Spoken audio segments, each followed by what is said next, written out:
Hey, this is AEE bringing you the latest episode of The Accelerator. Make sure to subscribe and stay tuned for the latest in education news.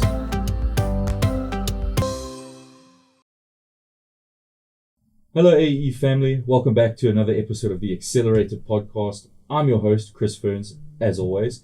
Today we have a very special guest joining us. We have Charlene Jacquin joining us from Synapse Solutions, and she's here to talk to us about what students can look forward to after high school, what comes next, what should they be thinking about, working towards. Thank you for coming on to the show. Thank you, Chris. Thanks for having me. Of course. So for those of you who don't know Charlene, she's going to tell us a bit about herself and what she gets up to and all the things that she's helping students with. Wonderful. Thank you. I don't think I'll go into all the detail of what I get up to because, multifacets of being a person. Of course. But basically what I do with my career is I help students. I help them make decisions around making subject choices that are good for them, that fit in within their unique personal preferences. I help them make career choices based on those preferences and taking the entire picture into account. No one person is one small facet of anything. Every single person is a dimension of aspects that play together into the same field, and students don't often get the opportunity to explore that.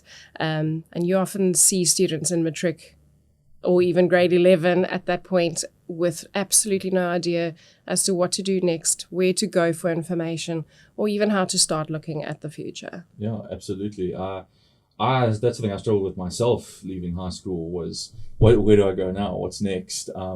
I have passions and aspirations, but where does that lead me? And I suppose that's where Synapse Solutions really plays a big role in the lives of these kids, is helping them find the path they need to be traveling down, so to speak. Absolutely. And, I like to use the analogy of your interest and industry being something that would probably guide you a little bit towards what you want to do. How do your values align with what you want to do for the rest of your life? But in each industry comes an entire range of roles, and what would your preferences do with those roles? To give you an example, an admin clerk in a law firm does very different work to an admin clerk in a travel agency. So your admin clerk in the travel agency probably needs to be a whole lot more social by nature and extroverted, and they'd probably do a lot of scheduling when it comes to their administrative role, whereas the administrative clerk in the legal field will probably do a whole lot more organizing, filing, working with checklists and things to make sure that things are in place. So every industry comes with such a variety to offer, and finding that niche for each student is what's the end game at the end of the day. Fantastic. So if I was a student and I was thinking about my future and my potential career path, how do I go about assessing what my strengths and interests are? How do I set those short-term goals and do a self-analysis to help me understand what path I should be traveling down? Well, first of all, if you were to use Synapse Solutions, I would place you in front of an assessment that I use. I use the Nettle and Brain instrument as a tool to help ascertain what those unique preferences are for you. So if you're a junior student or a senior student, I have relevant assessments that would work for that.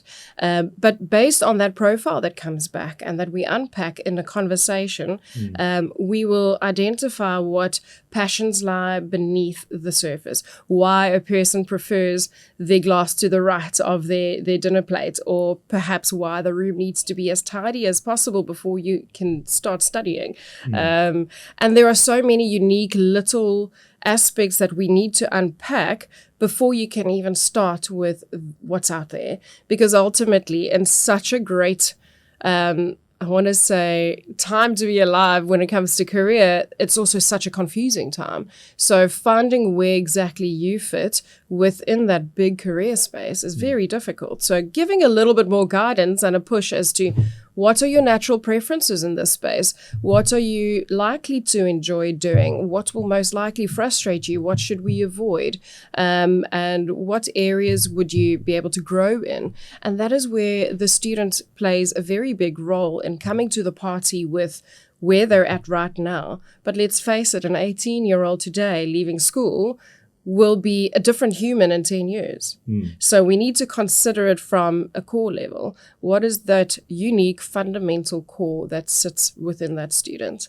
And we build on that. Okay, fantastic. It sounds like a really great opportunity for a lot of students. And again, just knowing how I was as an 18-year-old, I think having that guidance would have made the process a lot smoother. But as an 18-year-old, someone leaving high school, how do I go about exploring these career options? I mean, I can have a passion. Me personally, I had a passion for writing, but there's so many fields of writing. There's copywriting, journalism, publications, all those sort of things. So what can I do as a teenager, and what sort of resources are available to me to help me explore various career options? Yeah, that's a tough one for students, because not a lot of industries will allow students before they reach the age of 18 to intern with them or to take on small jobs with them. But I'm a firm believer that if you want a real insight into an industry, you need to be placed in that industry. You need to be placed in the workings of that industry, the things behind the scenes that we don't know. So my recommendation is always, especially when a student isn't entirely sure, do an internship. Perhaps try and get a working holiday. Some students need to take gap years before they actually land on something, but with a commitment and an accountability factor to come back to that. And in that exploration phase, conversations with professionals. Conversations are so important because that's where you get to ask the real tough questions and where you get to build a picture upon what your current, thought is of what a career might do for a student or do for a person later on. So those conversations with professionals, following people who are successful and understanding where they started and where they landed up, and is that something that might appeal to the student. But I'm a firm believer that hands-on experience and in-person experience is the only thing that will give you true insight into what a job or a career can offer you. Of course, it's especially nowadays where a lot of industries and various companies really look for that experience, especially in a lot of younger people. So if I've now reached this point and I understand what it is that I truly want to pursue and where my passions lie, I suppose the next thing to do is look at and understand where I may have gaps in my skill set. Obviously, it's great to have a passion, but it doesn't necessarily always mean we're fully prepared and equipped to enter that working space just yet. So what can students do to help themselves identify those skill gaps or various opportunities for growth? So it's interesting you'd ask that. As part of my offering with my assessments, if a student comes to me and says, okay, this is what I want to do, I can show them a complete comparison report to what their unique assessment results look like versus what the actual career looks like. So if you were to place 2 layers of, say, a transparent layer over each other, you can see where they both line up and align perfectly or just don't. And in that space, we can identify gaps where a person might need to perhaps accept that they're not going to be stimulated as much as they would like, or where they need to work harder to tap into a certain way of thinking. For instance, if a career requires a lot of concentration on detail and a person doesn't really enjoy the detail, that's not really aligning well with each other. Yes.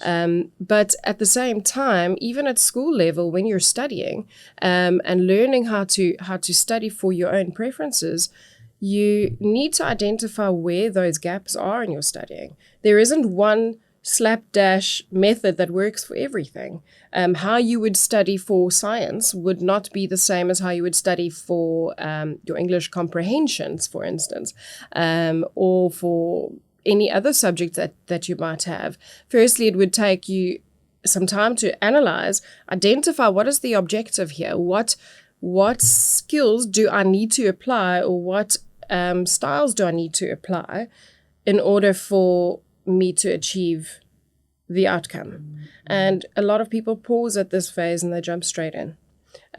So identifying the outcome first is incredibly important. Identifying where your shortcomings are, that is incredibly important to make sure that you can marry those two.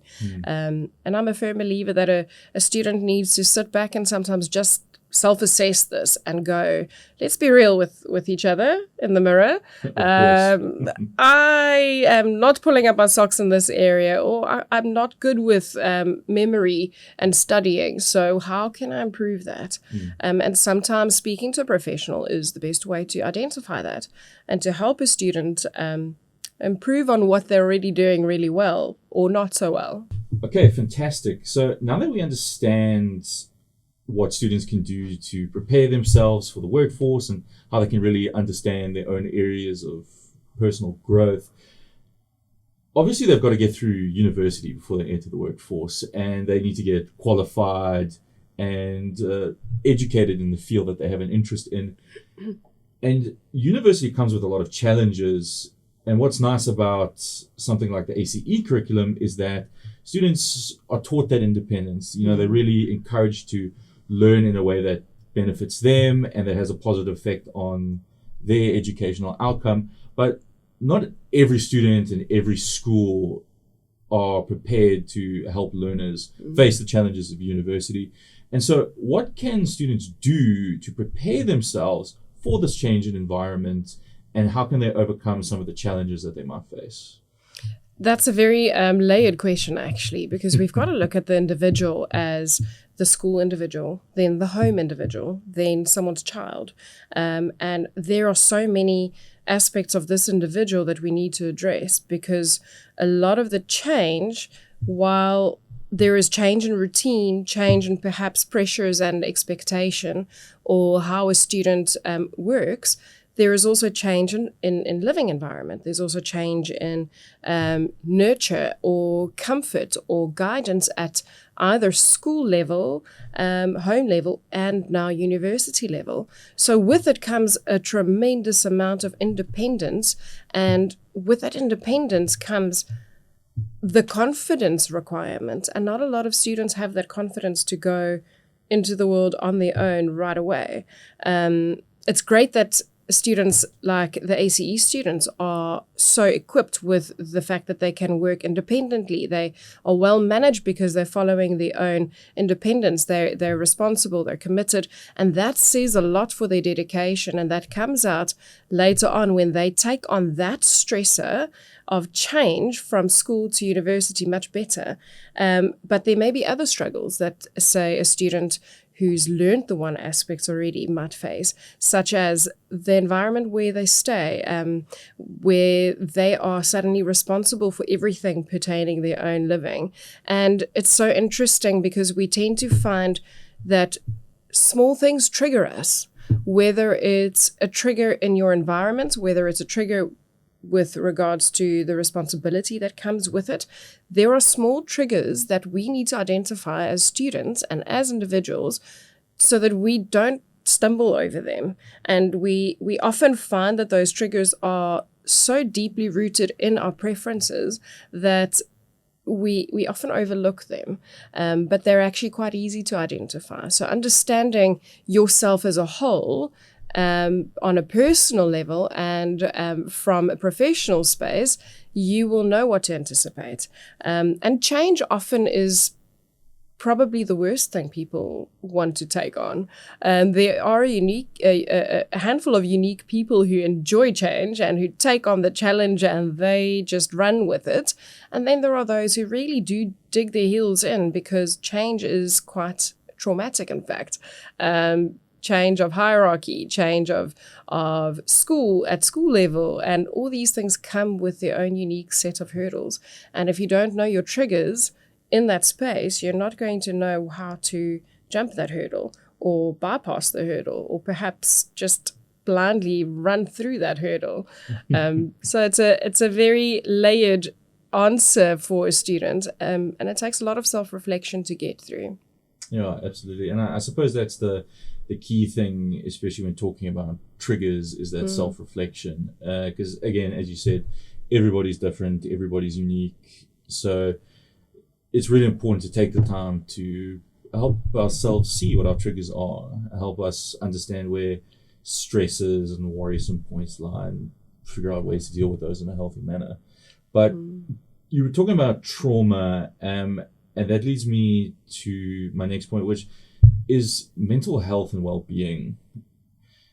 It's no secret that a lot of university students and high school students as well suffer from a lot of stress, anxiety. There is worry. It comes with the territory in the process. But what can they do to manage that stress and that anxiety? Because it can at times seem overwhelming, and it definitely helps to have some sort of mechanism to deal with it.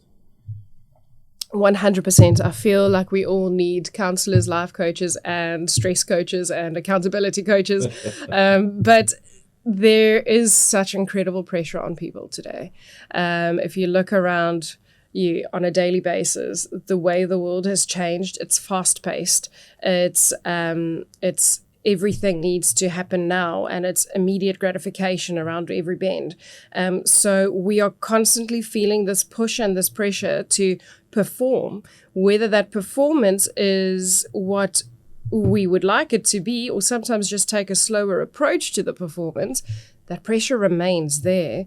And one of the things that I find incredibly important for students and professionals is to find balance. You need to find something that switches you off from the job or the studying and takes you to a different place. And that could be for some a healthy exercise regime where there is a constant release of stress in that space. And I don't mean exercise with a phone in hand. I mean exercise on your own, no one there to interrupt your thinking, or whatever kinds of exercise people enjoy.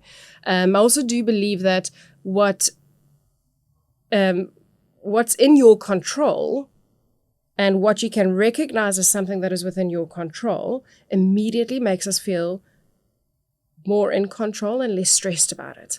And that is something that a lot of people don't harness well, because when we start spinning out, what is the first thing people do? Do they pause themselves? Do they take a breath? Do they just take a step back and go, okay, let me pause, jot down, what are the things that are within my control now? Can I do something about this right now? Those 3 things that I can fix right now. What are the things I have no control over? I can't control the weather. I can't control the noise level in a lecture room if you are the individual that needs silence to concentrate. I can't control all these factors. So what can I do to help myself work with that, and to kind of act as a buffer between that stressor that is distracting. And often at times stress is also vested within those triggers, like I mentioned earlier. And if you're able to identify those triggers well, and you know what to do before they hit you and before that trigger becomes an issue, you're avoiding that stress, and you're already letting go of things that you would have held on to otherwise. And for me, it's an incredibly important thing for students to find balance, to take brain breaks while studying, to not, and I don't mean brain breaks by watching series or getting on Instagram or whatever it is. Brain breaks, just get up from the chair, take a walk around, reset your space that you're studying, and come back to it fresh. Go have a glass of water, make a cup of coffee, whatever it is that is different to what you're currently focusing on. And that, in the greater scheme of things, small habits will lead to a much less stressed life. Fantastic. Yeah. I think the thing that stood out for me there is the brain breaks. I remember going back to my studying days, and I would study and go, okay, time for a break, and I would whip out my phone. And I found that I lost track of time. When I did eventually put my phone away, I wasn't in the right headspace to continue studying. And I think what is important to note that even when we may think we're relaxing when we take out our phone, our tablet, watch TV, but it's still us processing things and, You're just adding more stimuli to the thing. And in fact, one of the probably most effective things I have found to do is to go into a dark room. Not that I ever found the time for it, but if I could really practice what I preach, go into a dark room, switch off the lights, block out any sound, and just quietly close my eyes and lie down and start hearing my heartbeat. Because when you're in complete silence and almost sensory deprivation, you can calm your nervous system. And when you're calming your nervous system, you're immediately refreshing yourself. You're coming back with clarity. Another professional once mentioned an adult sippy cup to me. And I thought, what is she talking about? And then she said, a cold beverage sucked through a straw or a little takeaway cup. How many times do we stop for a little takeaway cup of coffee or an iced coffee? That is all a part of just calming that nervous system.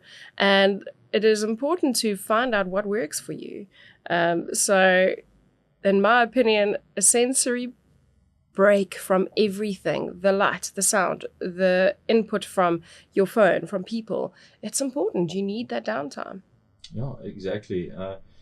Never thought I'd be returning to sippy cups, but I think you've given me something interesting to try for sure. Oh. So, now that we as students have discovered what we want to do in life, we've been through the university process, obviously we need to get ourselves out there. We need to get our resume out, be in contact with companies. And what I want to ask you about is the personal brand. I know a lot of people, we hear brand and we think Coca-Cola, takealot.com, whatever the case may be. But us as individuals, we also have a brand. And so I really wanted to touch on building that brand as a student in the context of exposing ourselves to the industry, crafting compelling resumes and cover letters, and really just making an impressive first impression. Chris, making a first impression is interesting because we tend to look at the first impression as the lasting impression. But what we fail to look at is what preceded that impression. What habits have you put in place to be able to create a first impression?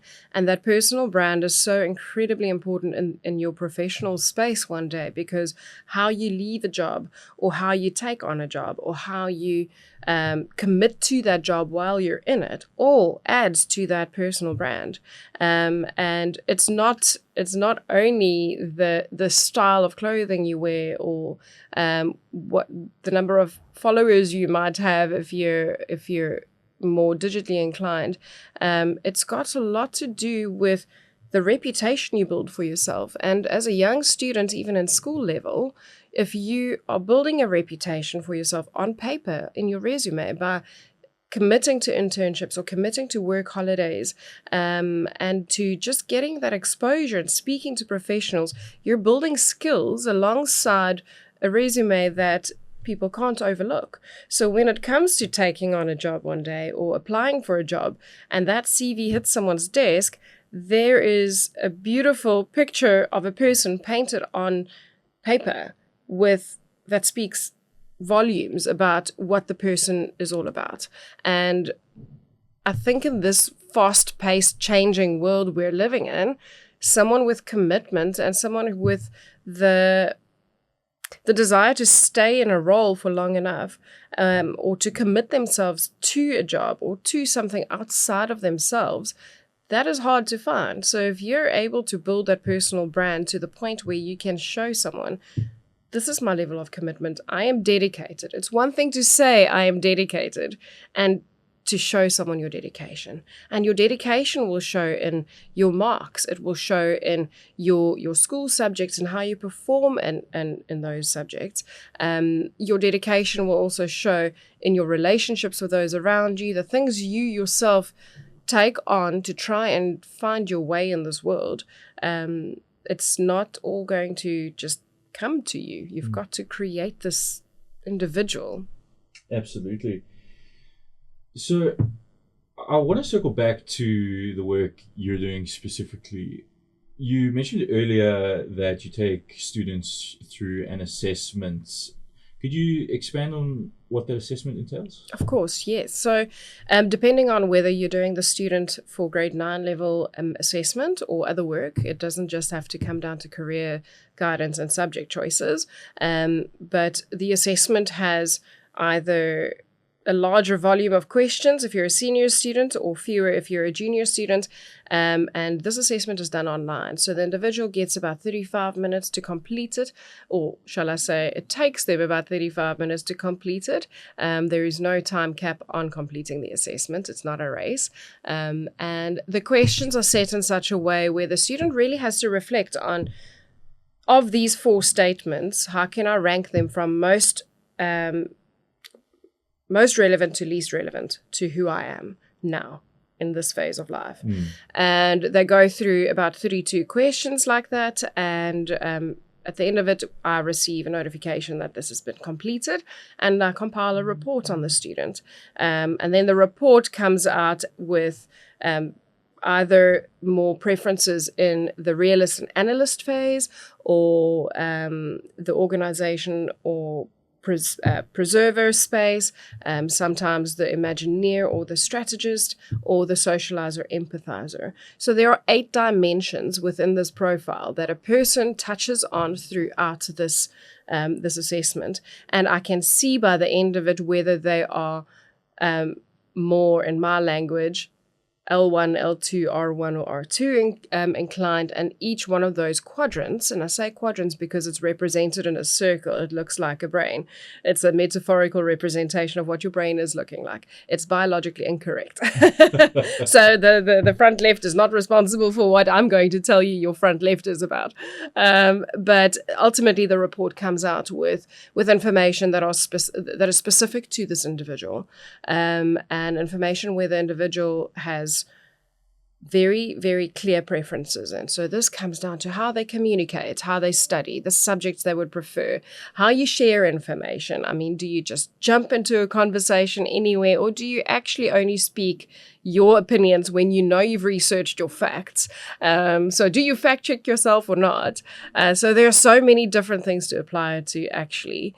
So much so that I can apply it to parents with children struggles or communication struggles in families, at the subject choice level and career choice level, as well as facilitator and student phase, where sometimes an educator and a student speak a different language, yet they're sharing content. Yes. So there's so many spaces where this is applicable, actually. Yeah, so that's interesting. So it's not just for students. No. It's for anyone. No, absolutely. No matter who they are, where they are in their Yes. life. Yeah, that's fantastic. And the assessment itself, is it something that's based on a person's educational background? Is it something to do more with personality? What kind of factors of a person really determine their results? So students will quite often just answer it from an intuition space. And it is very much intuition based, where when your gut tells you this is the answer first, then you'll pick that. And often those are the more accurate ones, and those are the more accurate results. However, with the results of this, we do tap into what the person's personality is like. It is not an aptitude test necessarily, but it shows me how a student likes to think, how they process information, how they like to obtain information, how they like to interact. And it's got all these different facets that work together, that form part of this personality. But in that, it doesn't measure an individual's interests. It doesn't measure an individual's ability. So all of these are additional factors where we unpack in a feedback session what that looks like. And we take the profile, we take the student, we have a conversation, and we land on a middle ground with them as to what and how this really applies to their life. But generally, students will answer these questions with their education in mind, with their school life in mind, as you would probably answer it with your career in mind. So, if I did it personally, I would probably also try and include being a mom. And you want to answer the questions from all aspects. But for students, we narrow it down to their education and where they're coming from. Okay, fantastic. And at the end of this process and the assessments, what results are students receiving? What does their profile look like? What does it tell them? I get a lot of aha moments where the mom or the student will go, oh, now that makes sense. So it's a great insight into your personal preferences and into how you interact with the world around you, because our interactions aren't the same in every space. It isn't the same today as it is tomorrow, because today's triggers might not be there tomorrow. And if we can work with the profile, we narrow it down to the personal preferences that eventually build on, and we layer the things that we talk about, or what the purpose is for them seeking my assistance. But ultimately, it tells you exactly what a person likes and doesn't like in most spaces. Awesome. And I suppose that's really what it comes down to, isn't it? You know, what we like and what we don't like. It's part of our purpose, and the things that we really want to achieve with our career and in our life, and so on and so forth. Well, that's all I had to ask you today. But before we close out, please tell all the folks at home, just remind them who you are, what you do, where they can find you, what you can help them with. Wonderful. So as Chris mentioned, I'm Charlene from Sign Up Solutions, and I work with students, I work with corporates, I work with families. And the work I do comes down to integrating you from your unique personal preference with the rest of the world around you. And that could be in communication, it could be subject choices, it could be in the space where career guidance is required. And a great passion of mine is to see people identify and unlock those skills that they didn't know they had, and unlock study methods that is so unique and geared towards the way they like to think, and seeing the results later on and hearing the feedback that applying the changes or the elements that we discovered about the person, and seeing the success of it. So yeah, you can find me on my website, www.synapsolutions.co.za. I'm also on Instagram, synapse_solutions. And of course, my contact details are available to you as well. You're welcome to email me, contact me on WhatsApp. I'm available. Fantastic. Thank you so much for joining us, AE family. As always, if you're wanting to get a hold of us or wanting to learn more, you can visit us at www.aegroup.co.za, or you can contact us at info@aegroup.co.za. Thank you so much for watching, and we'll see you next time.